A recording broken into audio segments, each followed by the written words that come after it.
here, girl. I know you think it's a game, but it is absolutely not, okay? This is the energy supplement from Just Move Supplements. That's right. It's damn near all gone, girl. And that's because I had to get that energy up so I can complete the workout, so I can give y'all this body, this transformation, get into it, okay? And I'm done working out now, so that's why we're moving on to the protein shake. Oh yes, it's already in there, girl. It's already made right here. This is the mixture of the banana pudding, the chocolate cake, and the buttercream cupcake. And you really want to be fancy, you can go ahead and add that blueberry muffin if that's what you want to do, girl. But for me, it's these three right here, okay? You put that with some almond milk, you mix it all up in honey, okay? Your muscles have gained life, new energy, agility.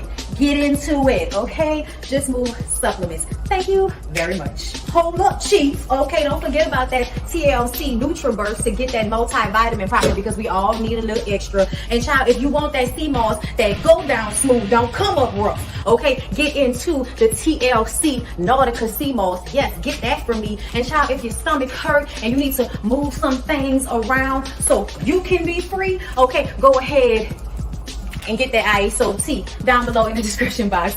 Get it all from me. Come on in, come on in, come on in, not come on in, not come. Sorry, y'all know I'm weird, whatever. Hey everybody, what's up? It's your girl BondyBlue. So let's go ahead. Hey everybody, what's up? It's your girl BondyBlue. Okay, follow me on Instagram and let's get into the video, right? Well. What's going on, everybody? It's BondyBlue. I'm back. God damn it. Wait a minute. Hold up. She's back with the jump off. Goons in the club cakes on the jump off. Never would have made it. Never could have made it without you. I could have lost it all. Now I see how you were there for me. I'm stronger. I'm sorry, y'all. Listen, I'm explaining. What's going on, everybody? It's your girl BondyBlue, and I'm back. Okay, we're about to get into the thing, girl. I got a little BondyBlue show planned for y'all, real quick, real fast. There's a Ooh Ladies First panel tonight. Ooh, ladies first, ladies first. Hold up. Ooh, ladies first. Ladies first. Listen, I got my overalls on, bitch. I'm here. Get ready. The girls are coming back tonight. We're going to be on Niecy's channel. Where is it at, girl? Here. We're going to be on Niecy's channel, Niecy Dixon. Make sure you are following all of my girls. Come through tonight and see what we're going to talk about, because I have no idea, girl. I don't know, girl. I don't know what we're going to talk about. I'm tapped out. But I had my past life regression this morning, girl. I literally just stopped crying like 5 minutes ago. It was very emotional. A lot of shit that was happening in life, and it was a lot. It was emotional. Like, shout out to Neoshi for having that session with me that really wasn't supposed to happen, but needed to happen. And I knew it was going to happen, because I was like, I'm going to get one around my birthday. And Neoshi was like, girl, I'm booked up for the whole year. I was like, okay, well, if you get an opening, let me know. Girl, why she had an opening as soon as I came back from Thailand? It was kismet. It was supposed to happen. And I'm glad that it did happen, because it gave me a lot of perspective on what needs to happen moving forward.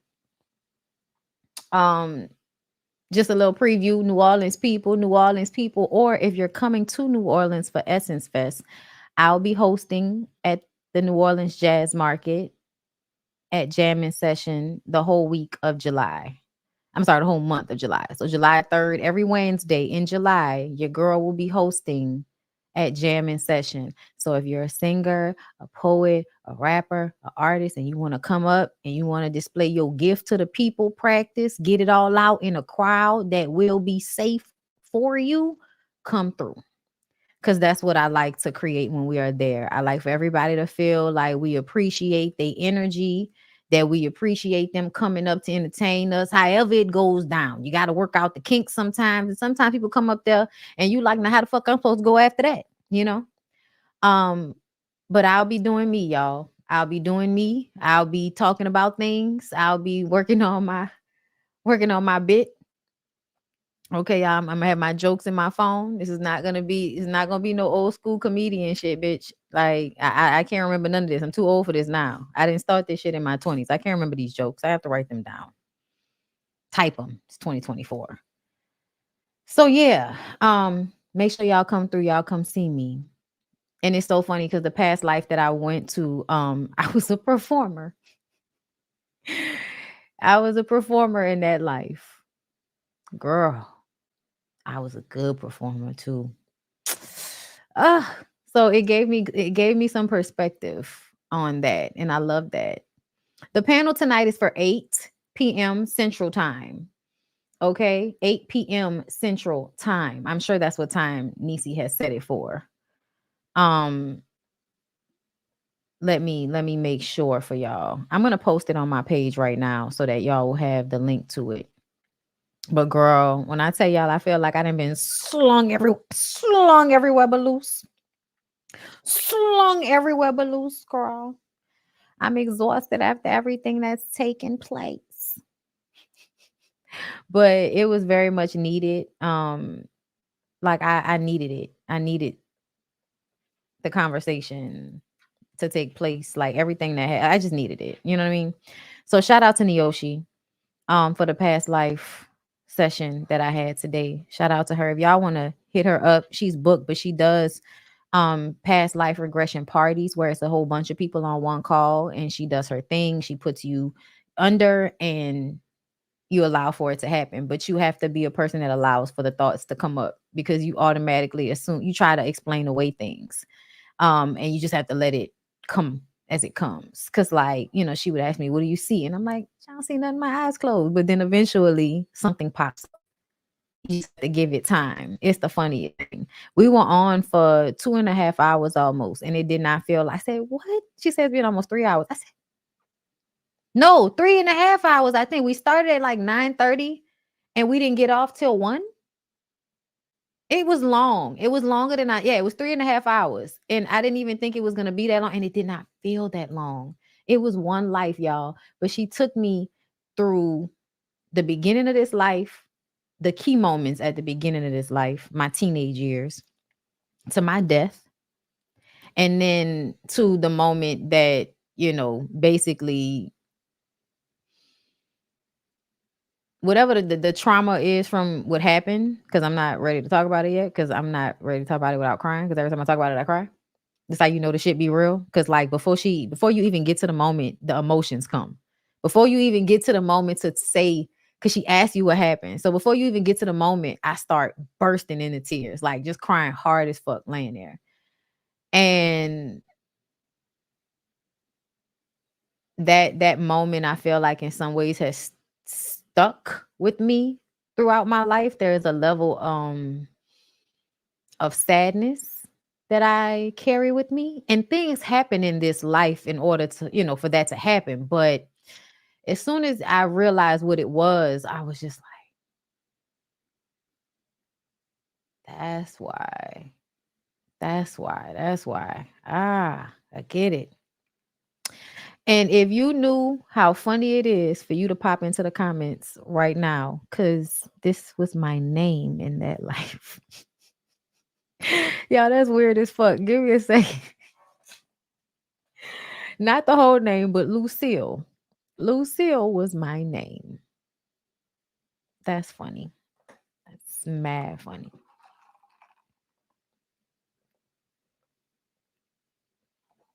Anyway, y'all, just a little bit, you know, a little tea on that, you know, in my life, Jesus. Okay. But hold up, because, you know, I need to shake it out. Wait. Hold up.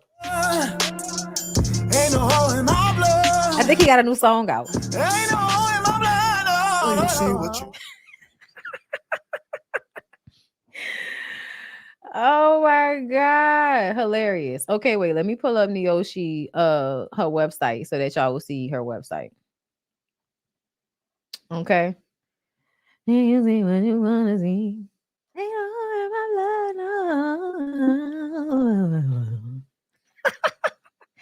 So y'all, this is Neoshi. Okay, hypnotherapist. Okay, listen, Black Enterprise, Yahoo, Blabbity, Voyage MIA. It's her website, Yoshi hypno.com. You could book a session, read about her, see what she does. There are a whole bunch of videos. She has a YouTube channel. You can watch videos that she's posted about her past life regression parties and in the sessions that she does. She does, the shadow work is involved. It's a lot. But y'all give me 1 second. I'll be right back. Anywhere you go, give it all. Anywhere you said, anywhere.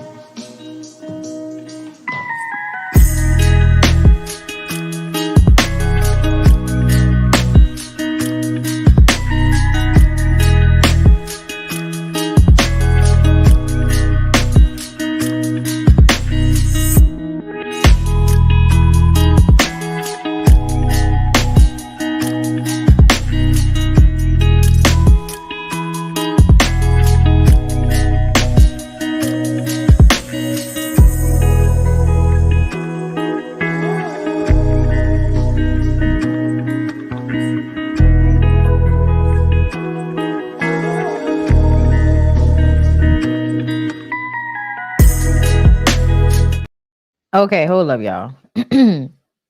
Also, hold up, because I don't want that. I was trying to find a story. Also, update on Juvie. He was little motherfucker's doing better today. He's still not eating as much as he normally does. Like Juvie would, eat us out of house and home if given the opportunity to. So I'm sad that he's still, his appetite still isn't all the way right, especially because we're trying to get these meds inside of him, and homeboy does not want to eat. So he's taking forever to eat the food that's in his kennel. But today when I took him out, he ran off. Which I'm like, you little bastard. What if you hurt yourself? Okay. What if you hurt yourself? What if you cut yourself? Okay. Because, we still worried about his blood and it being too thin right now. So if he gets hurt, he might bleed out. And this nigga just took off. I was like, not you walking slow and then taking off on me. Yo, he was walking slow and took off. I said, ain't this about a bitch? Anyway, y'all. Okay, so I don't know about y'all, but I'm ready to get into the topics for today. Okay, I'm ready to get into it. So I want to start. I want to start with Serena Williams because that's on the list. Let me read you the list. Okay, with Serena Williams in Paris, Shaq's mom. Okay, there's some comments Shaq mama made. That Georgia judge that got arrested did. Then Sexy Red and some shit going on with her, some shit with Drea, and let's not forget the ignorant nigga that is young Berg. I want to talk about Miss Pat TV. I'm gonna talk about Amber Rose. Okay. And if there's anything else you guys would like me to get into, girl, just go ahead and comment down in the chat and let me know. Okay, and we'll see if we can pull it up before I get out of here. I'm only gonna be here for an hour, girl. A little bit over an hour, girl, and then I'm gonna be up out of here because the Ooh Ladies First panel is tonight. I have to go let my dogs outside and everything before that happens. Ooh, ladies first, ladies first. Okay. I've already discussed Mel versus Wanda on the video on Tuesday, so you might want to go ahead and check that. You might want to go ahead and check my last live. I've done lives. If you're a member, I did one on Monday. I talked about it. If you're not a member, Tuesday, Wednesday, and today is Thursday, y'all are getting public lives. Now, I couldn't get everything done at the same time every day because, I had to go get my lashes done yesterday. And today I had my past life regression. So I needed to collect myself once I was done. So I've already discussed Mel. So y'all go and check out that other video after this one, baby. But I've already discussed Mel. Okay. But Serena Williams is where I'm going to start. So y'all know we've been talking about Serena Williams and how she out here looking like, struggle. A woman with a white man. Somebody who don't know how to make sure that they edges match their kitchen. You know what I'm saying? Somebody whose makeup is not 100% the right color. Someone who has like maybe a little bit of makeup on their clothes or lipstick on their teeth. You know what I'm saying? The look is just not doing exactly what it's supposed to do. It's not giving exactly what it's supposed to give. And then Serena popped out. Okay, Serena popped out. Okay, she popped out on everybody. And she was giving and she was walking. Okay, and it was yes. Okay, and there were tennis women behind her. And it's come on, come on, come on, come on, Venus. Girl, Venus look good as fuck. Okay, come on, Serena. Serena, girl, you're walking like you don't have rhythm. Come on now. There's too much hop. Do you see Venus is just stepping. And look, Serena, why are we hopping, my girl? Why? Listen, don't skip. Don't. Why you doing all that? She look good though. She look good. Not Venus 8 here. Venus looks amazing. Loving the way Serena bounces across the walkway. You do, hun. I'm so glad you do. I'm so glad you do. I'm so glad you like it.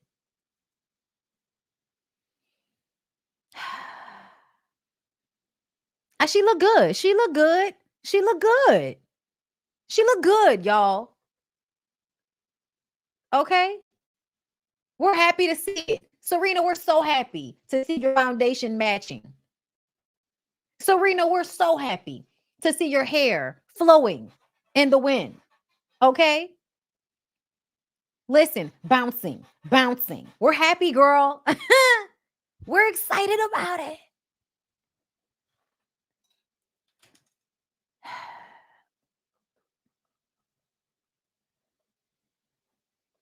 Welcome to Vogue World.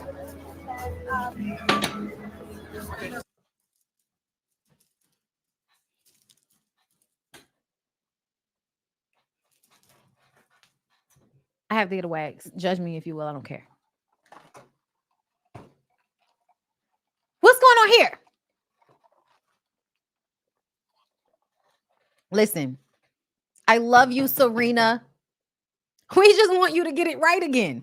And the reason, listen, Serena, this is not from a place of judgment and like picking on no girl. Okay? Like it's love. This is coming from a place of love. Because there was a point in time where none of your looks ever missed, Serena. Serena, I really hate that when we go back to when you were probably in toxic relationships with disrespectful niggas, your looks were better. I'm upset about that. I don't want that to be the correlation I'm making with you, girl. I don't want that to be the correlation, Serena. Do you hear me? But as people in the comments are saying, Hoppo, who this woman? Casket ready. White chicks. Her makeup too light. Is she bleaching? What are we going through? Why when you move on to happy white dick, we start making bad decisions with our looks? Can we have happy white dick and our foundation match appropriately and our wig not look like we don't live somewhere where there are nice wigs? What is this church wig? Serena, what are we doing? Actually, it's back there.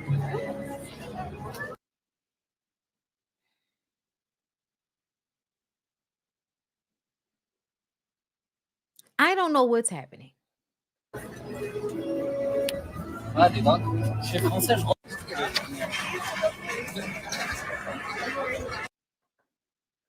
And she's a gorgeous girl. She's a gorgeous, gorgeous girl. Gorgeous face. Beautiful, beautiful gowns. Serena, we praying for you, baby. We praying for you, love.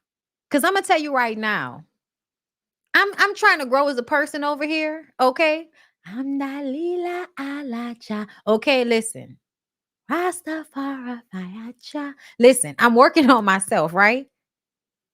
But what we not ever gonna do is not clown y'all when y'all get up here trying to look whiter than you do. We're clowning you every time You come around us intentionally looking like a white woman, and we know it's not right. It's not right. I don't have no room for no self-hate. I don't have no room for people bleaching their skin. I ain't got no room right now to have the patience for that. Get that out of my face. You either light skinned or you're not. If you're not light skinned, bitch, don't be light skinned. Because people that's actually light skinned and they in the black community, we be out here windmilling in phone booths. Shout out to Erica De Niro. I had to tell y'all I wasn't light skinned because light skinned people don't tan like this. I know y'all see my tan. Light skinned people don't tan like this. I know light skinned people. This is not how they tan. I'm in the middle. Don't disrespect me like that. And it's not disrespectful to be light skinned, but when you adding that little extra onto it, like, you know, I'm my lack of blackness and all of this shit. Somebody called me biracial. I said, bitch, not with two black parents. The fuck I'm not. And there's nothing wrong with that, but that's not who I am. That's all I'm saying. And you're not going to, because listen, you know why? Because a part of being me when I was growing up was recognizing how light skinned I wasn't. Yes, there's a nigga here or there that may have liked me because I wasn't as dark. But trust me, standing next to my very light-skinned BFF from kindergarten to the 6th grade, bitch, you is not light-skinned. You do not have good hair. You have to get a perm. You have a perm. Now your perm is perming, bouncing. Okay, the hoes at prep didn't know what to do when they found out the roller wrap was real. They didn't know what to do. But a part of the makeup is the fact that there was always somebody way lighter. Yes, Jazzy, go talk about it. Light-skinned people, Kiki Wyatt, Tinashe, and God damn it, Tisha Campbell, and any other woman that a nigga that Tisha Campbell has ever been with, whether on television or in real life, all of the women they're with are all light-skinned.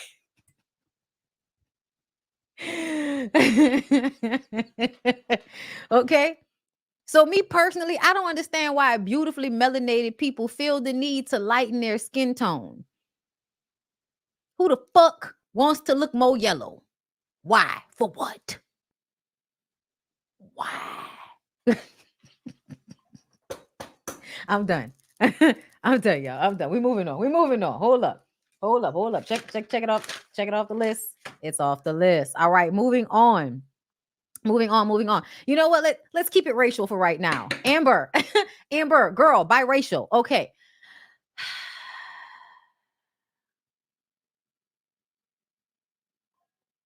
Amber. We've already discussed how I feel like you are being extremely contradictory when it comes to women's rights when you endorse Donald grab the coochie Trump. So now I feel like your hate of black people has now elevated over your hate of men. That's what it feels like. Your disdain for the mistreatment of yourself as a woman and other women by men has now slid right up under your callousness and your need to be an agitator to the black community for their refusal to fully accept you. I know y'all think that Amber hates black people because, you know, white people are better. No. Amber can't stand her mama. Her mama is her blackness. She don't know that damn daddy. I don't think she know her white daddy. So it's easy to act like her white daddy was the better option than her crazy black mama. I hate that Jocelyn was right as well. I think we all felt it on some level, but at the same time, Jocelyn did not have the right to tell that woman how to identify, first of all. Second of all, Jocelyn, you do the same shit. You're a colorist. So I don't want to hear from a fucking colorist about a biracial girl not fully accepting her blackness. Bitch, she biracial. There's a reason why she doesn't fully accept it. It's only half. But Amber, who is extremely intelligent, going along with this shit, knowing what we know about with Trump and the evangelicals and all of the crazy people that are trying to, regress our country back to the goddamn, 1880s and shit. Y'all putting Bibles in schools and putting the 10 Commandments all over the place. Y'all, that is regressive. That is regressive. And please stop using your homophobia as a way for why this very oppressive way of putting religion on people is detrimental, because it's going to be detrimental to you too.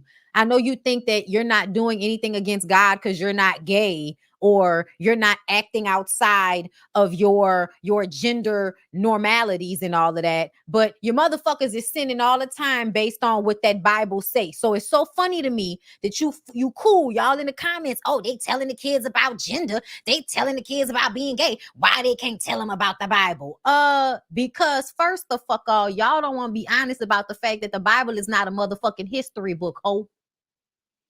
It's not a history book. It's not a history book. So why are they giving it to the teachers as a tool to help them with the children's curriculum? Make it make sense. How is the Bible supposed to help the children figure out math and science faster? They wasn't talking about that in the Bible. That wasn't the subject matter in the Bible. But y'all cool with it, all in the comments, ignorant as fuck, barely going down to the polls to vote, I'm guessing. But y'all all for it because pro-church means anti-gay, anti-trans, anti-heteronorm. Y'all be big mad about gay shit. It's weird. Makes me wonder how many of y'all are repressing y'all gayness.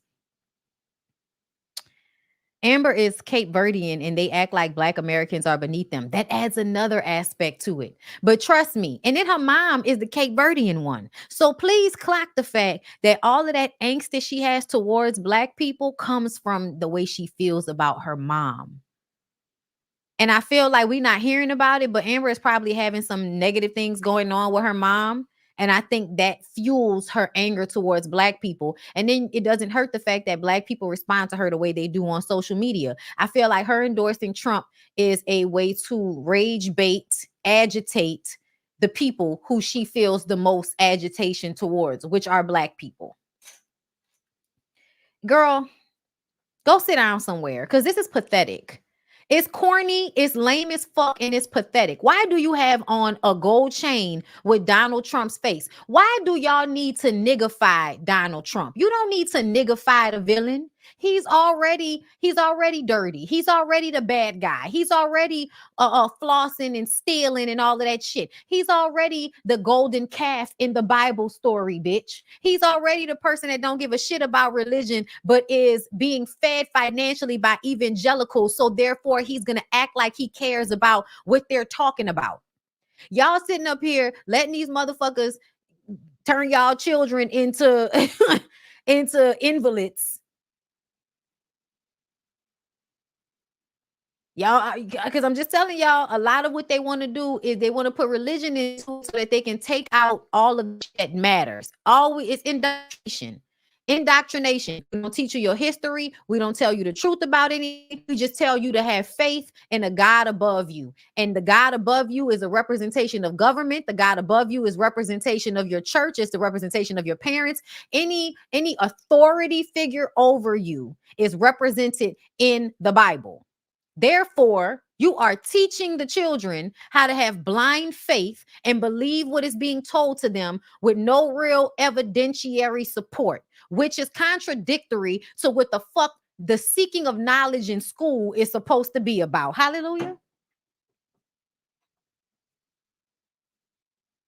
I hate that I ran off on that tangent, but I just, this is where she brought me.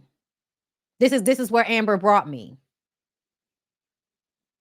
This is so cheap and raunchy. Cheap and raunchy. Somebody pulled up a old tweet that hoe had. Where's the old tweet that hoe had? Here it is. From 2018. Man, fuck the fact that he's old. And fuck the fact, how y'all gonna block out the fuck once and not, girl? Anyway, fuck the fact that he was on TV. He is a sexual predator, just like Trump and Harvey. I hope they get their day as well. So y'all gonna, so basically, you know that this man is a fucking predator. And you're still endorsing him? I need y'all to make it make sense, because it don't. It don't make sense, girl. So since we're keeping it political, let's go ahead down. Where's that judge? Here it is, girl. So before I play the video, Georgia Judge Christina Peterson has been removed from the bench after she was caught on camera assaulting a police officer. Let's take a look. For what? I wasn't cuffed. Shut the fuck up. You look like a nigga who was trying to shut the fuck up. Stop touching me. Yeah, stop touching me. Get the fuck off of me. Stop touching. I got it. I can walk on my own. Don't touch me. Don't touch me. Don't touch me. I got it. I can walk on my own. Don't touch me. You're preventing. Take me. I could give a damn. Take me where you want to take me. So how do you want me to take you somewhere expeditiously? Now. Take me where you want to take me. No! No! No! Just let that nigga run from the female. No! He can touch me. Everything for no reason. Why go? Let him fucking go. Let him fucking go. Let him fucking go. Let him go. That's a cop.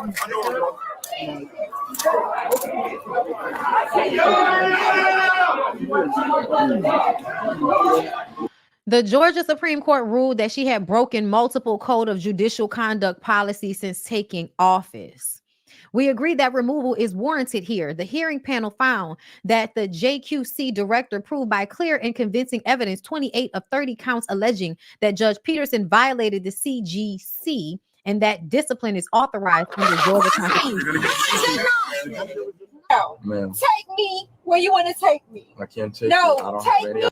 Incident to arrest officer requests a female identify information so that she can probably be transferred to jail process for her charge. Female, however, refuses to provide information. Identification. And I don't care. You don't need the identification. You have locked people up and you have picked up dead bodies when you don't know who bodies it was, but you picked them up. Take me where you need to take me. I'm trying to. No, take me where you need to take me immediately, expeditiously. You're preventing. Take me. I could give a damn. Take me where you want to take me. How do you want me to take you now? expeditiously? Now. Take me where you want to take me. For what? Okay. This looks bad. This looks so bad. I do understand that she was at a club and apparently a security guard or a police officer put his hands on a woman and she intervened and she ends up getting arrested. I believe is how the story went down. I'm trying to see if I had saved the first story, not just the second one. But either way, my opinion of the situation is that if she were white, she would have been protected. I hate to say it like that, but I really, and it doesn't matter. Looks a mess. She looks a mess. It doesn't matter if she was protecting somebody or not. That's not how you handle yourself as a judge. As a judge, I feel like you should be handling yourself way better than that. I feel like, and that don't have nothing to do with saving face for white people or anything like that. But as a judge and somebody that holds some type of weight, there is a way you handle situations where you don't run up and physically attack a man while drunk, as if you don't have the power to call the right people to make some shit happen. You don't really lift your hands to anybody and do all of this shit when, as a judge, you have different types of power at your access, right? So I feel like she didn't handle this the right way. She didn't handle this the right way at all. She's drunk, y'all. She's highly inebriated, which makes me feel like she's out of control of herself. So it doesn't even matter why she got locked up. Me seeing her in a video lets me know that she was out of control of herself. She wasn't handling herself the way she should be handling herself as a judge. Is it any different than how some of these other people that are in these same seats handle their shit? No. No. Of course. There are white men out there getting away with worse. There are white judges. There are Supreme Court justices getting away with worse shit. I'm sure of it. I am absolutely sure of it. But at the end of the day, that's not the way you handle the situation.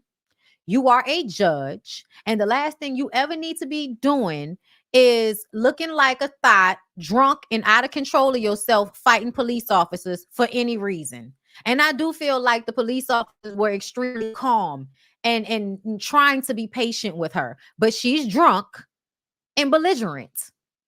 Period. As a judge, she should be held to different standards. She did not carry herself in the way she was supposed to carry herself. You're a judge. You get fucked up at home. You get drunk in the privacy of your home where can't nobody, call the cops and pull up with, cameras and all of this shit. When you become an adult and you have real shit to lose, you don't get fucked up out in public. You get tipsy. You know what I'm saying? You might be a la la la la la la, but that's when it's time to get your car and go the fuck home. So you don't embarrass yourself like this. So you're not a black seating judge being child removed from your bench because you done got fucked up in a freaking girl dress down to the club that night. What happened to her wig? This gives my life is in turmoil and y'all are just now seeing the ramifications of my girl. What nigga fucked it up for you? Let us know, Judge. Judge, what nigga was you fucking with that had you down to the club in your freakum dress with a wig not glued on, fighting another woman's man on her behalf and then fighting police officers? Girl, there's a nigga with good dick somewhere that you are extremely upset with right now is what it's giving.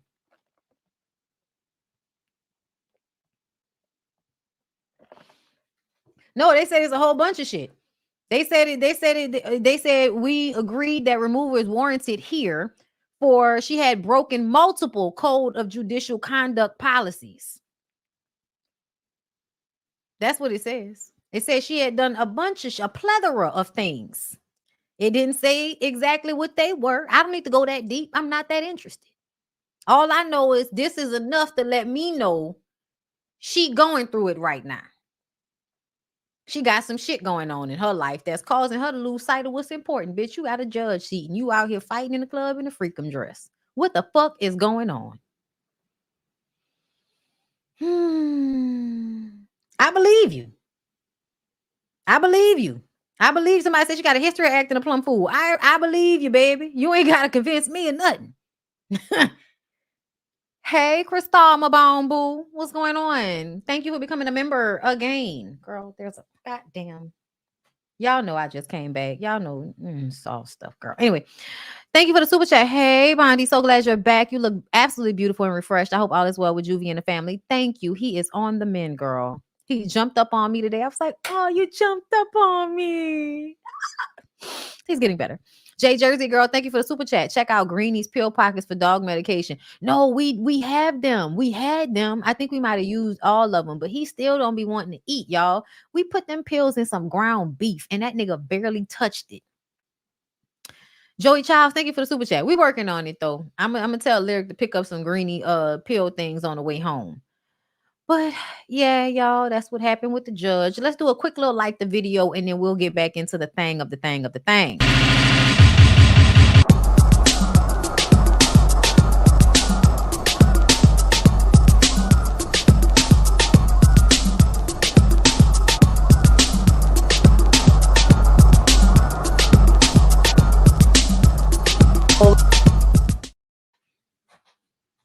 Okay, we're back. And we're back. Okay, we're back. Okay, y'all. So quick before we get into Shaq. Girl, Apryl was on the internet today talking about Amari, and I ain't even listened to all of what she said. I wanted to wait to listen to y'all, and then we'll just see how we feel at the end of it, girl. They posted it in the blog, girl. Maybe I'll have an opinion, maybe I won't. We'll just listen. We'll just see what Apryl talking about, girl. What's going on with Apryl and Amari?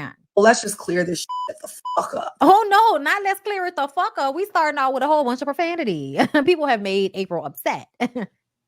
Whoever said that My baby daddy has full custody of my children. Please stop the narratives. Please. I like blogs and all these things, like say certain things, and it's cool. I mean, I understand your job is to blog and to lie, but that is Girl, not to lie. Not to lie. This is why I don't like being called a blogger. I'm a content creator and I'm a YouTuber. I don't lie. I report on and I give my opinion on what's already out there. Girl, I would never lie on anybody. I don't care enough. not one thing I play about with my kids. I don't. My babies are important to me. My babies are important to Amari, and we co-parent very well. And he, it's his week, and last week was my week because week on, week off. Yeah, they get the best of both worlds. So motherfuckers don't have to pay child support. You know what my son said? He's like, I want 2 birthdays. We was like, no. We are doing your birthday together. Don't try.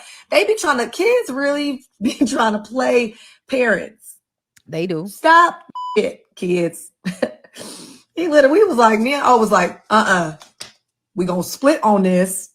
You get 1 birthday and all your family. Like, how you don't want all your family to be multiple gifts? We want multiple gifts in one environment. They a little spoiled talking about some, they want 2 parties.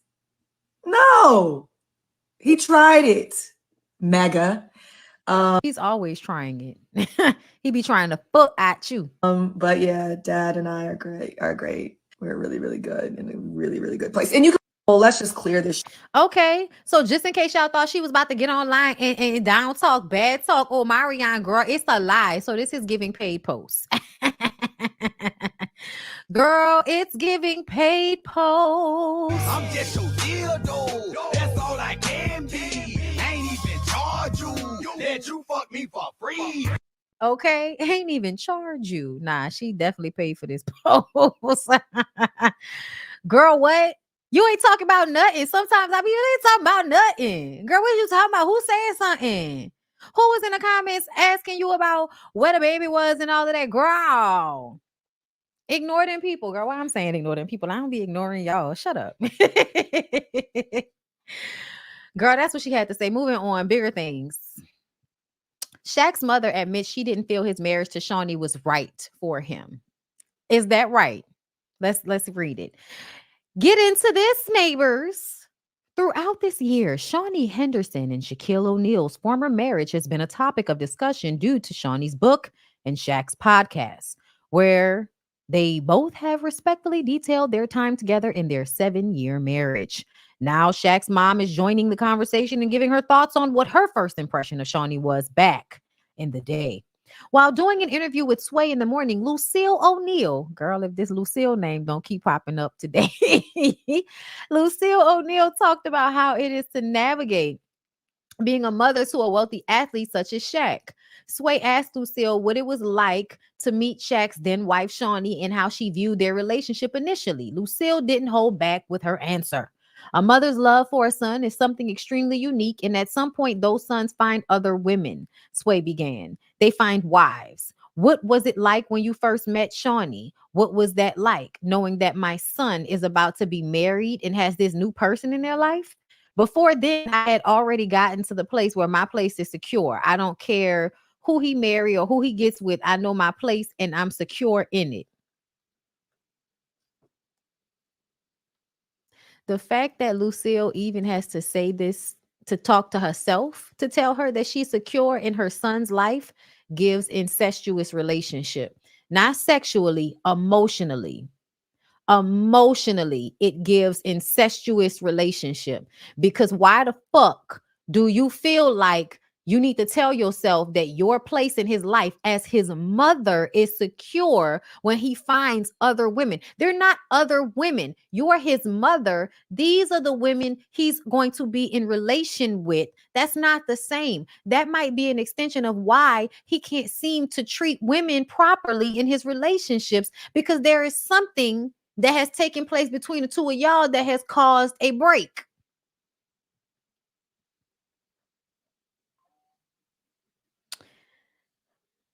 She said, I know my place and I'm secure in it. it's hard to see them go into a relationship and somehow you may feel maybe that might not be the right relationship, but you have to step back and have to let it happen.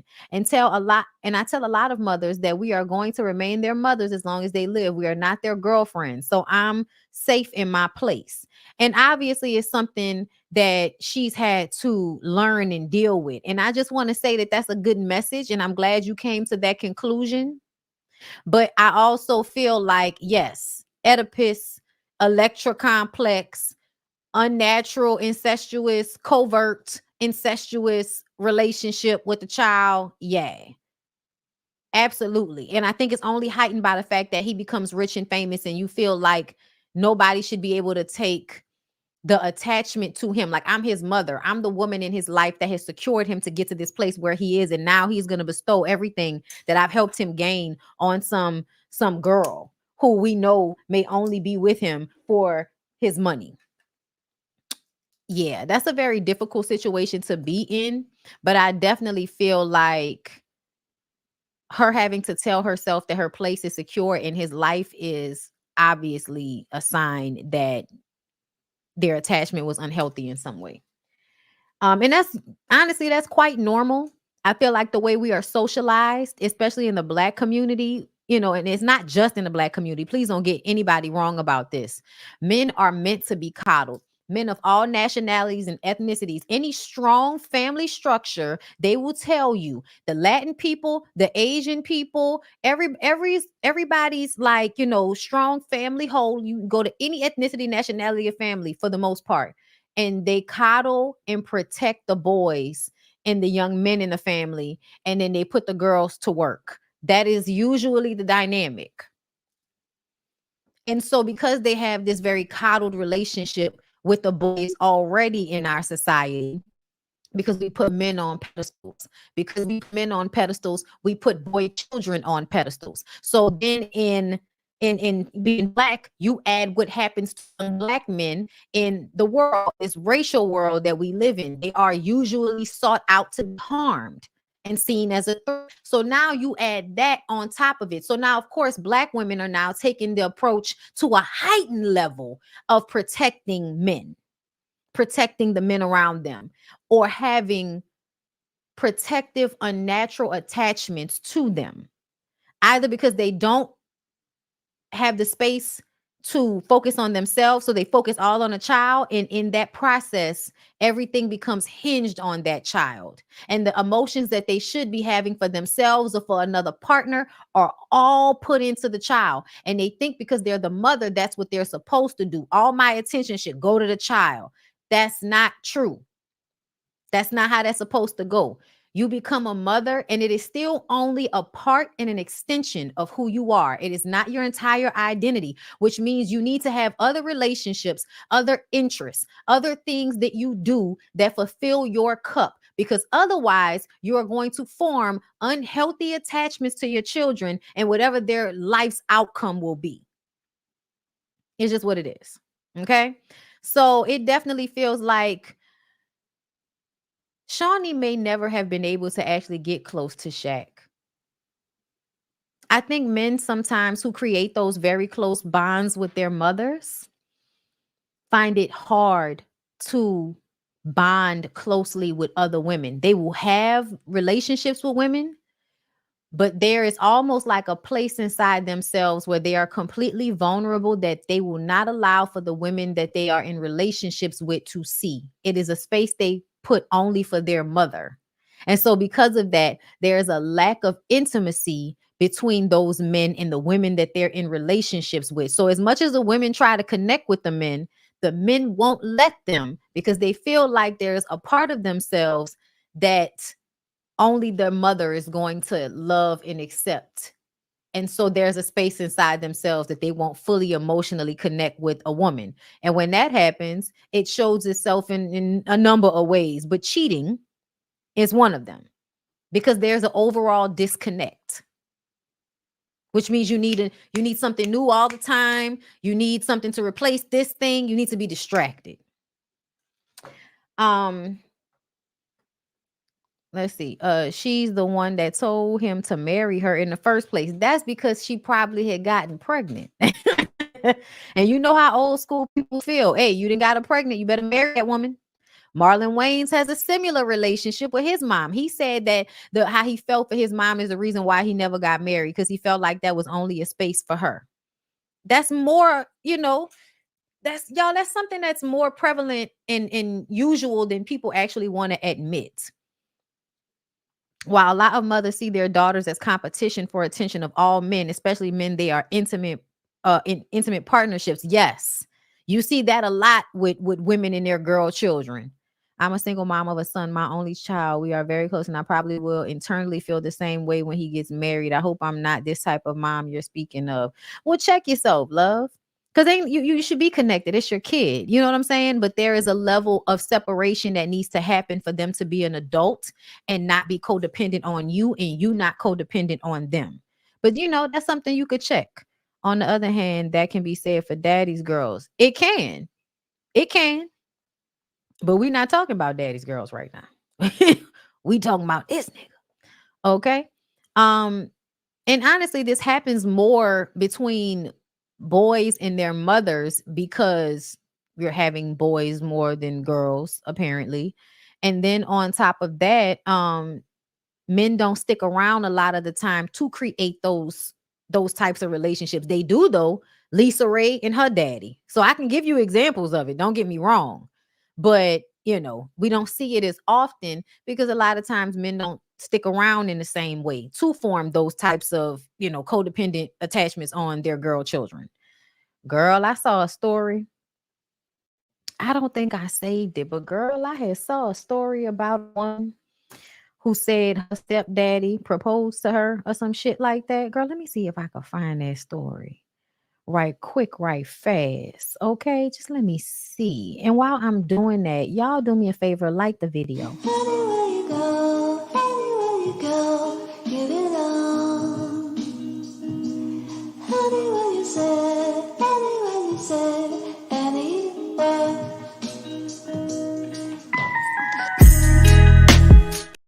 Okay, y'all, I found it. We gonna run it. I literally don't even know where to start, but I'm probably going to start with the most traumatic, which my adopted dad, that was the most traumatic. And get this, listen. Okay, so when he came over to my apartment to tell me that day, he rang me up and he called me and he's like, hey, can I come over and talk to you? And I was like, okay, sure. Had a gut feeling. Think that I'm crazy? Swear to God. Had a gut feeling. Get off the phone with him. I'm anticipating his arrival. I'm peeping through the blinds. I have this gut feeling. I'm sick to my stomach. Then I hear, I go sit down, hear the car door slam, go look out the window, see him walking up. I know what the fuck he's going to say. I know what he's going to say. And you're like, oh, Laura, how'd you know what he was going to say? Because he did weird shit my entire life. And I gaslit myself into thinking that maybe it wasn't weird because I didn't have a dad, so I didn't know what that relationship was really like. Okay, so I lived on the second story. He had to walk up 2 flights of stairs, knocked on my door. I'm sweating. My anxiety, is so bad. I let him in. He sits down on one couch. Well, he's pacing a little bit, sits down on one couch. I'm sitting down on the other couch. And he's crying. And to think of, my dad was born in the 60s. He was a country guy. He was you know how guys from the 60s are, how old dudes from the 60s are. So I think I maybe saw him cry once ever. So I thought he was having a mental breakdown and he couldn't even speak. And I was like, say it. I was like, just say it. Say what you're going to say. Almost coercing it out of him because I was afraid that he wasn't going to say it. And I wanted to know what he was going to fucking say. I really should have recorded it, but so he says, Laura, I'm in love with you. Look at me dead in the eyes with tears rolling down his fucking face. Knowing me, literally, I'm gonna have a picture of me whenever I was 6 years old, but I was he's known me since I was as tall as my fucking knee. He's like, Laura, I'm in love with you. And I was like, oh, I love you too. And he's like, No, I mean, I'm in love with you. Like, I would love to marry you. I'm telling you, I'm freaking the fuck out in here. But it is also giving me clarification on everything that has happened throughout my time knowing him since I was 6 years old. I blacked out after that. I fucking blacked the fuck out. I remember him asking me, because I lived like 5 or 6 blocks away from my childhood home that I grew up in. Fuck. I remember him asking me to dinner because it was the weekend. They were a horrible family, but one thing that they generally did was like Sunday dinners or whatever. So he asked me to dinner, and I'm sure I said like, yeah, or something like that. And then he walked out of my house, and I locked every fucking lock on that door. And I went into my fucking bedroom, and I locked that door, and I hid under my blankets, and I fucking sobbed my eyes out. I was like hyperventilating. I was like freaking out. I was in there for over an hour before I was able to like do anything else than that. And I texted my sister. At the time, I was married to a man. But anyway, I texted my ex-husband, and I was like, you're not going to believe this. If you don't believe this, I'm going to fucking leave you because this is fucked up. So I texted him everything. And before I gave him a chance to even read it or respond, I was like, no, fuck this. I need to talk to somebody. So I call him and I tell him every single fucking detail. Mind you, my ex-husband was not a good man either. That's another story, an equally as traumatizing story. But anyway, I was on the phone with him, and he was just like, he's like, Laura, you must be confused. Like, imagine a man sticking up for another fucked up man. But he's like, Laura, you have to be confused. There's got to be some. And he knows my history with these people and my adopted dad. But he's literally like, no, you're confused. There's no way. I hang up on him. I call the most important person in my world, which is my little sister. And I tell her, and she's freaking the fuck out too, because she has fucked up experiences. I literally don't even know where to.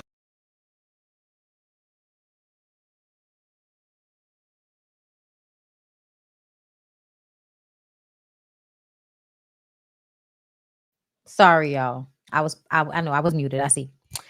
So that was very interesting. So first of all, I want to say that's really fucked up. I told y'all that should be happening, whether it is your biological or your that's another thing, y'all. That's another thing that was talked about in my past life regression, is a very similar situation that I went through. So it's so funny that this is the topic of conversation right now. I hate the way like there are little things from my past life regression that are popping up in my commentary right now. I hate that. But anyway, when I got my past life regression the first time, I was being assaulted and I pushed myself out of it. Y'all heard me talk about that before if you saw the video. And one of the questions that I asked this time when I went back was what was happening in that moment, because I pushed myself out of it. Now I know what was happening to me in that moment. In the life that I went to, my father had raped me when I was like 15. In that life, not this life, y'all. My father in this life would never have done that. He actually went through extenuous circumstances to protect me from things of that nature. Almost as if it may have happened to him. You know what I'm saying? So that's why, like, I'm like, that's a crazy thing. But that's literally what caused me to like run away from home in this life. And I ran away and became a performer.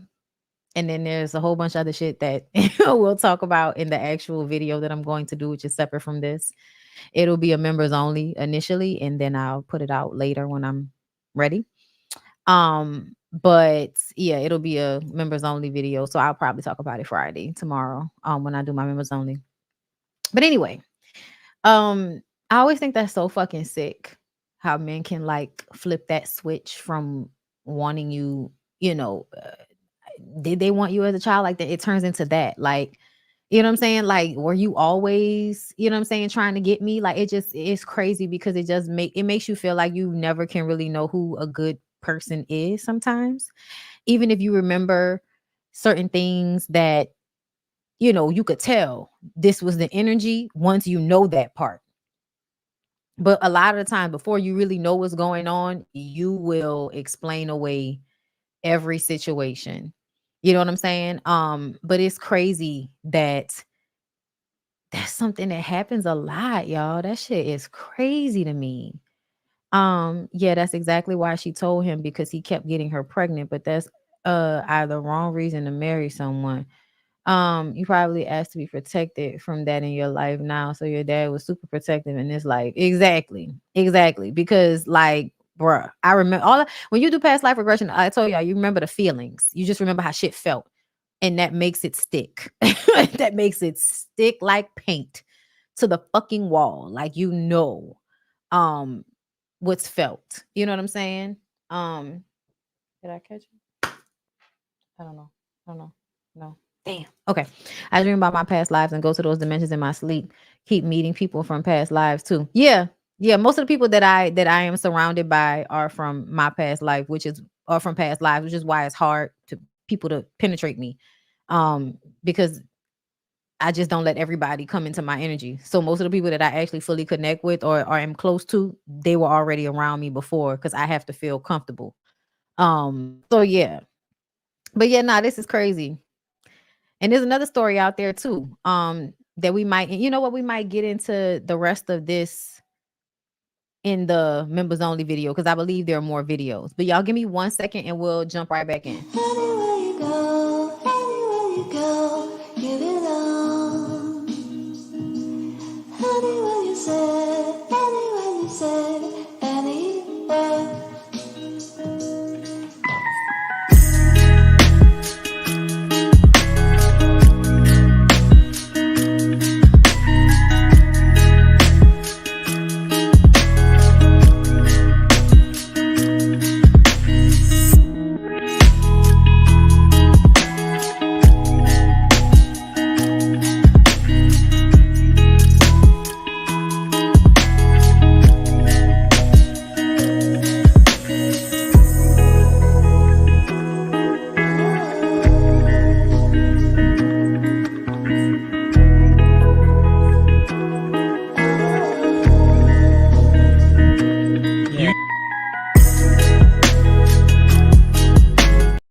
All right, y'all. All right. So I got a little bit of emergency.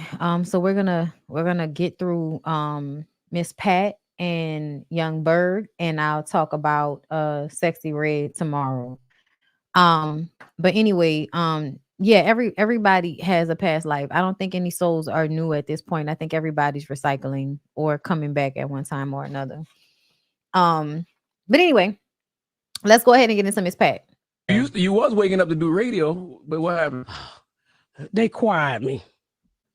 They quiet you. Fired me before I could quit. Damn. Damn. I knew that was coming from this one here. Yeah, you know, I told them, I said, I'm gonna leave in August. And before August could get there, I was blown away. I had never thought I was gonna get fired from that job. So you had no idea? No, me and Shamil didn't have no idea. No idea at all. I just knew they was gonna renew her contract and I was gonna go on by my business, because I was never there. And I could never be there. But that's what happened when you work with a hater. And I'm just gonna go and say it. I don't even care, because that can't about whoop my ass. Who's the hater? You know who the hater is, Tigger. You know who the hater is, Tigger. Yo, Miss Pat is hilarious to me. Wild as fuck, but hilarious. Tigger's the biggest damn hater. I mean, you had a good show and you messed it up because of your ego. And I think it's because I would come in there and say, I know it, because I didn't care. I said, look, I don't need a job. And it is, you know, when you work with somebody who, it's just jealousy. To me, it was jealousy. Really, I'm just gonna go. It might have been jealousy, Miss Pat, but you can't keep walking in and people's job telling them you don't care and you don't need to be there. Like every day, I don't need to hear that every day, bitch. That means you don't need to be here. That means somebody that really want to be here need to be here. That's what that means. Put it out there, and if you call me, we can fight in the street. It was jealousy. But I was really, when they walked me in now, and they said, we're not renewing your contract. Because I said I was leaving in August. I was so shocked. I said, y'all gonna fire me? Wow. Do you know these people get up to listen to me? Don't nobody listen to this crap. Miss Pat got a hit podcast, hit TV show. Hit TV show. Yeah. And you gonna fire the person who had the most going on, which was me and Shamil? You gonna leave the DJ? You want the But he's also the most solidified in the business. I'm just saying, y'all, like, I don't really, fuck with Tigger like that. Like, I'm not a huge fan or anything, but everybody know who Tigger is, man. And Tigger do give me grimy nigga vibes. Like, play like I'm the good guy, play like I'm the nice guy, but do some grimy shit. So I think in Miss Pat, it's like a real recognized, real type situation where it's like, motherfucker, I'm real, you not. I recognize it, and I ain't about to show you no respect because I know you not real. But at the same time, that's some ignorant shit. That's that man's show. And I don't know why you think you was supposed to be able to come on his show, talk shit to him, and keep your job. That's weird. DJ just a spin worker. Did Tigger at least reach out to you and say thank you for? I blocked that nigga. Damn. He sure did. I said, I'm not Shamil. You don't play with me. I'm 52 years old. I don't have time to play these games with you. You're low down, you're dirty, and anybody who go over there and work for him, and the show was doing well. When I got there, they were number 15. When I left, we were 2 and 3. You gonna fire us? Nigga, you should have got fired. But keep your little show, because I ain't never needed it anyway. My team was like, why are you going over there and work? I mean, exactly, Miss Pat. Like, girl, you could make more money going live on YouTube at the same time as that nigga going live on the radio. For that old dead ass station. I said, I want to work for V103. I'm from Atlanta. I want to work for V103. Don't make me wake up and take unnecessary baths. That is unnecessary. When you get up earlier in the day, you end up taking more baths than you do if you get up later in the day. I don't listen. I had to get up and take a bath every morning. Yo. Take no damn bath. I ain't gonna lie, Miss Pat. I knew it wasn't gonna work. Why? When you came and did the week here, Miss Pat came and did a week here, and that's competition. And she was only supposed to come here for one day. It was. You got me fired. Y'all got me fired. That's right, Solomon. Listen, at the end of the day, Miss Pat not supposed to be, you know what I'm saying? Miss Pat not supposed to be confined or constrained. She's supposed to be able to move around as she sees fit and do her shit and talk her shit wherever she does it. Like, that's how I feel about it. And I think a lot of times these corporations try to jam people up. 96.1 out there. Oh my God. When I got back on, hell broke loose. Oh my God. You did what is that report y'all do? The rumor report. You did the rumor report. I said, what the hell is the rumor report? She didn't even know what the fuck she was doing. I didn't know rumor report. They pull on the tape. I said, that's the rumor report. I thought I was just I believe you. I said, they just told me to set in on this. That was the rumor report. But they gotta understand you a star outside of radio. But she was promoting her show at the time. I was promoting my show. The show just came back. I was promoting my show, and I'm always and he would say, well, the show, I said, this show says your name. It does not say my name. So I'm worried about keeping the Miss Pat show on. That's where I make my money at. I don't make no money here. And it's not like you wasn't shouting them out. It's not like we say, hey, don't shout out your radio show, Miss Pat. Yeah, but it was a jealousy. You at the competition. I don't compete. I'm fat. I came over here to tell people to watch the Miss Pat show. I don't compete. I eat. Tell them, Miss Pat. Oh my God. Yo,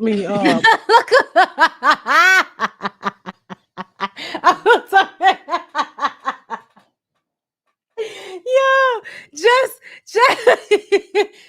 said, oh my God. It was Reverend, you know why? Because it was when he called the women the big bags. When he called the women the big bags, and everybody lost their shit. Like, just was like, here we go again. Boy, you and them rappers want to whoop your ass. Well, I'm a comedian gonna have to get him. You was waking up to do radio. Man, that shit is hilarious, man. Shout out to Miss Pat. I love her show. I love Tammy on that show. It's hilarious. It's really one of the best TV shows on television right now, as far as I'm concerned. So shout out to Miss Pat. And at the end of the day, what's for you is for you. And you were supposed to be there for a moment, and you was, and you moved on like Mike, because that's what we do.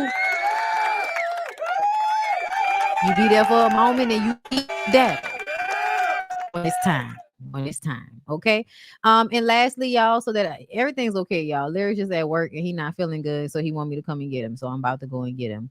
But I feel like, whatever's going on, he'll be okay. So, I'm gonna just finish up and then I'm gonna get off of here. So my last story is Drea. So first of all, Drea Michelle has filed a lawsuit against her ex-boyfriend, NFL player Tyrod Taylor, for allegedly trying to evict her from a home that he verbally agreed to let her stay in.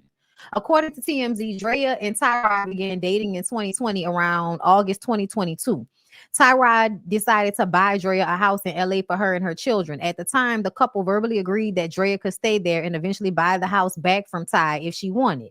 They allegedly agreed that any changes or payments made to the house will go towards the final cost if she decided to buy the home from him. The lawsuit states all of these agreements were verbal because they were still dating at the time.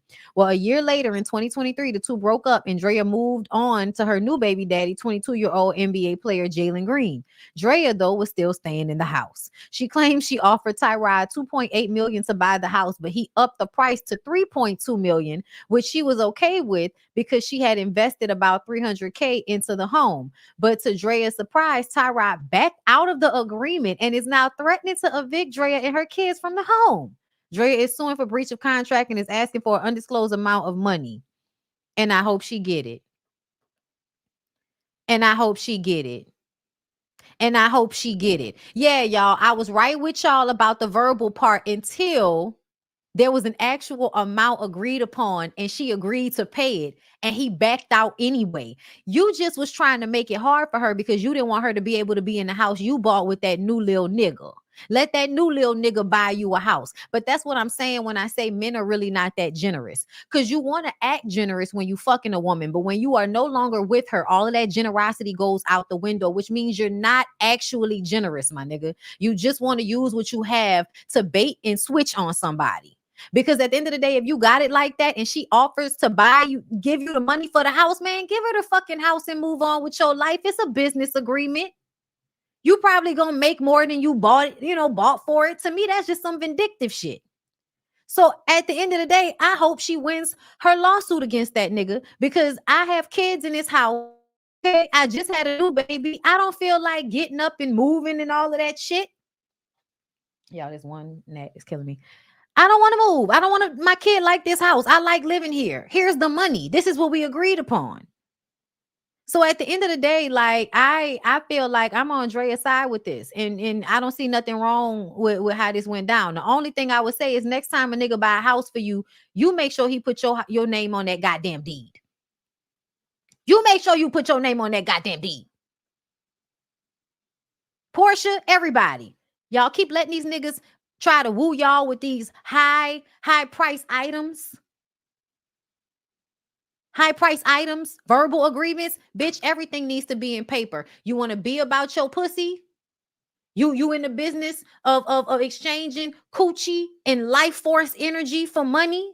Then ma'am, get it in writing because that's the only way these niggas gonna respect it. Get it in writing. Stop letting them fuck, you know what I'm saying? Fuck with the church's money. Y'all you up there and had all this sex with this girl. Been all up and down, probably done been out here, dick in the back of, a bitch throat. Write some shit down. Y'all doing all that. Write some shit down.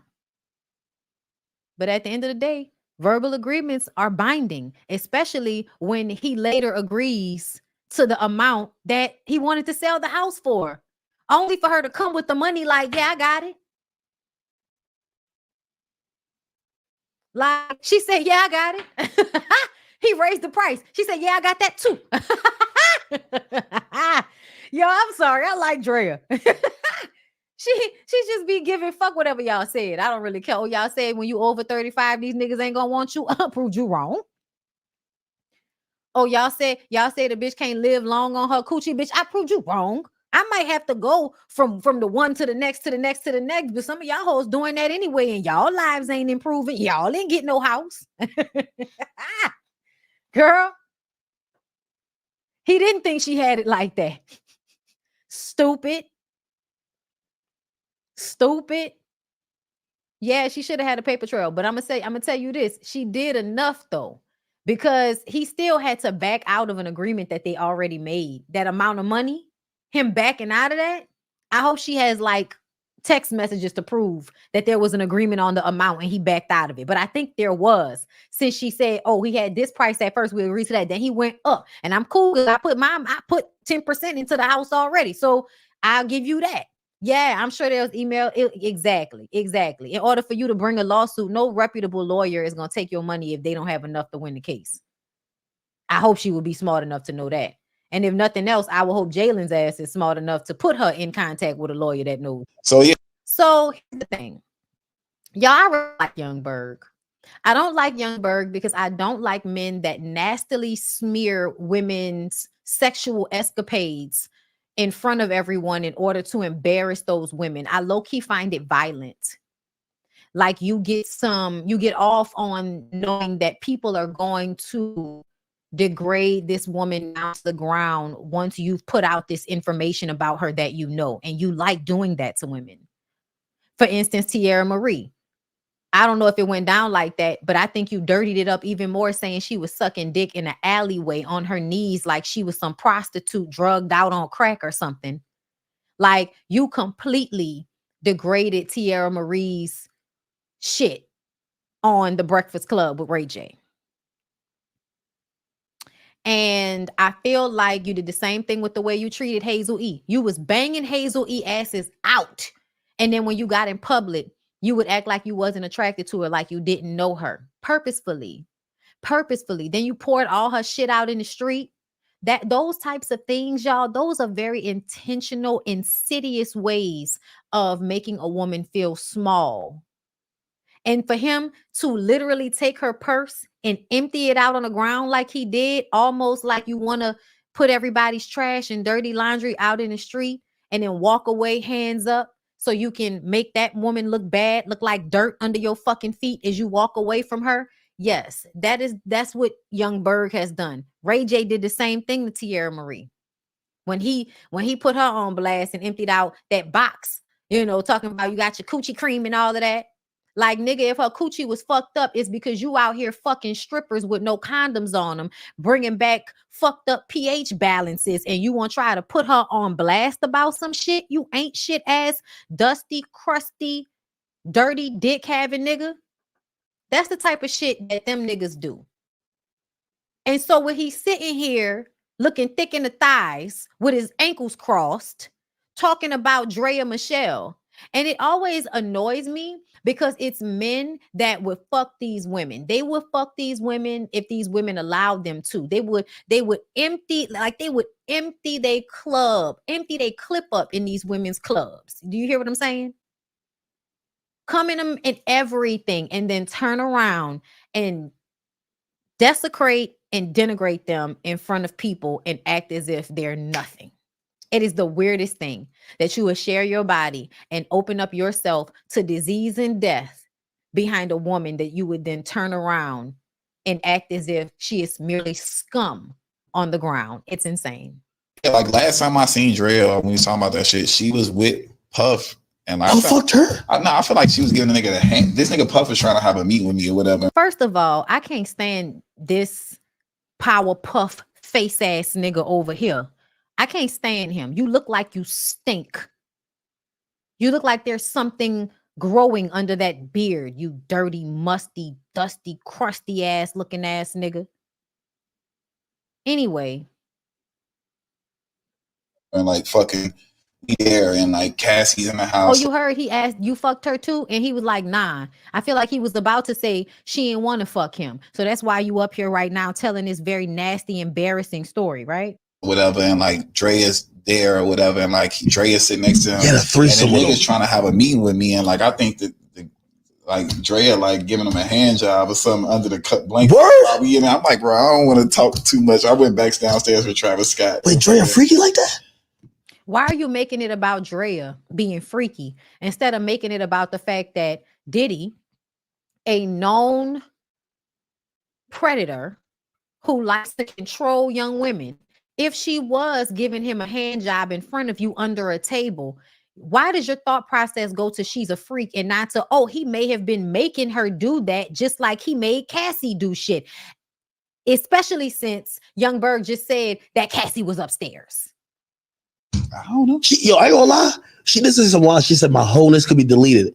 And honestly, if she wasn't that attractive, I would say no, it can't. But if she's so bad, I'm like, yeah, it can. Yeah, it can. For her, it can. She bad. So she giving him a hand job. I thought did he like niggas though? I don't know what did he do behind closed. So he ever did with me, it was like, yo, like, but it's like, yo, what?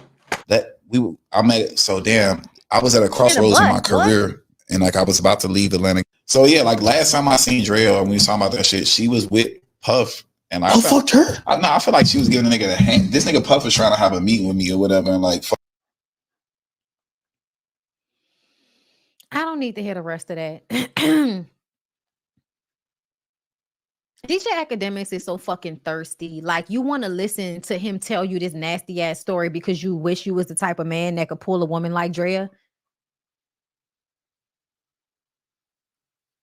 And that's the thing. Both of them sit there with the entitlement of being able to talk about this woman as if we can't see that the reason why y'all are talking about her like she's just some fucking sleaze. Some freak that'll do anything with anybody, but she won't do it with y'all. She wouldn't do it with neither one of y'all. So y'all gonna sit on this platform and use her for clout and denigrate her and degrade her at the same time. Because that's what y'all do when y'all talk about women's sexual escapades. That whatever they've done in their sexuality, you talk about it as if it's something that they should be shamed about, even if it's something you would do with them. It don't make no fucking sense. So Whackademics here. His whole tone is annoying to me. Like, oh, I just really tell me what happened. Cause she bad, she a freak, and she a hoe. But you know, she pretty, so it don't matter. Nigga, it don't matter what a hoe look like. You would still stick your dick. What that make you? A munch? You a munch even to the bottom of the barrel hoe, nigga. You a munch.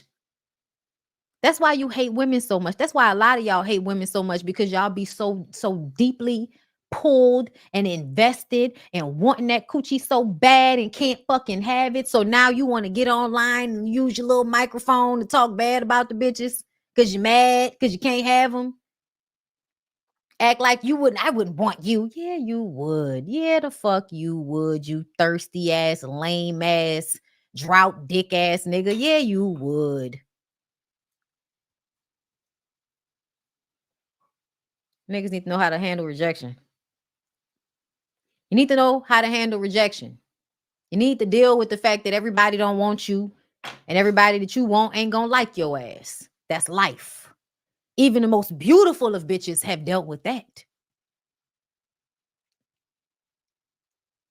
Get over it. Okay, if a bad boosh can be like, hey, that's how you feel, that's fine.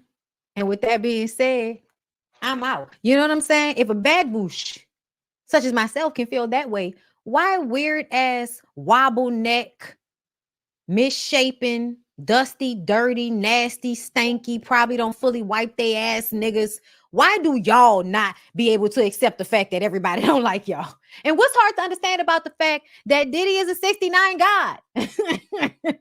Diddy is equal opportunity, you gonna get this dick ass nigga. Diddy is absolutely attracted to women, y'all. Duh. But he's also attracted to men. And what he's most attracted to is being able to exert his dominance over both of them, but especially men, because it is harder to dominate other men. And to dominate other men is to prove one's true prowess. It's easy to overpower women when you're a man. But when you're a man and you can make another nigga get down on their knees, that's a different type of power. That's what he about. And a lot of these other niggas are about it too. That's why they respected him so much, because they knew it was about power, and all of them are trying to obtain power. And even though they may not be into no gay shit, they want the type of power that a nigga like Diddy can have. That's what it is. They want to be able to have that power over somebody. And they tell y'all that shit all the time. I'll never forget the way when I rewatched Dave Chappelle, and y'all have heard me reference it again. Dave Chappelle said that joke he writes about, you know, oh, wow, those balls are as smooth as eggs. Y'all, joke lives rent free in my head. He talks about how, he wants to get money so he can, be able to do shit to people, like just rub his balls across their forehead or some shit like that. And the woman will look up and be like, wow, why those balls are as smooth as eggs. Because he talked about going to get Botox in his balls. He was tired of these wrinkles, son. You know what I'm saying? He was going to get all of the hair pulled out and it was going to be some smooth balls. Balls as smooth as eggs. That's what he said. And then at the end of his comedy show, the way he tied it all in was to say he really only wants the money and wants to obtain that level of celebrity, of fame, of money, whatever it was, because I can't remember exactly, but the only reason he wants to obtain it is simply so he can get away with rubbing his balls that are as smooth as eggs across some woman's forehead. And what does that mean, y'all? It means most people want power so that they can do shit that normal people can't get away with. So understand why a lot of people defended Diddy. It's not just about him being a billionaire. It's not just about the amount of money, because like Slim Thug said, once you'd have made $1 million, $1 million is not a lot of money. So you know how much money is a lot of money. And a lot of them niggas be having a little bit of something. So they know the difference. They know how they don't have it like that and how that nigga got it like that and what that means to have it like that. In all of the spaces of your life, to walk into a room and motherfuckers is bowing down or scared. That is a place of power that most people would love to be in, man or woman, but men specifically. And so I feel like that's the reason why all these men looked up to Diddy and look up to a lot of other men like that and are so willing to put that type of activity on a pedestal, whether they want to agree to it or not. All of the violence, they put that shit on a pedestal because the person enacting the violence has the power in the situation. And what is most attractive is the power. So I'll end it there. That's about 1:30. I think I did my big one. And we'll have a members only live tomorrow. We'll talk about some other things. But I'm going to get out of here. I hope y'all enjoyed the show. Please don't forget to subscribe to my channel. I lost a whole bunch of subscribers while I was gone. I don't know why, girl. A bitch can't take a week off, girl. You can't take a week off. But I love y'all. I appreciate y'all coming through. Thank you once again to everybody that's been sending money and prayers and messages about my dog. He is getting better. He's on the mend. And I appreciate everybody for donating and just doing everything that y'all have been doing to support me. Thank you so much. I love y'all, and I'll see y'all in the next one.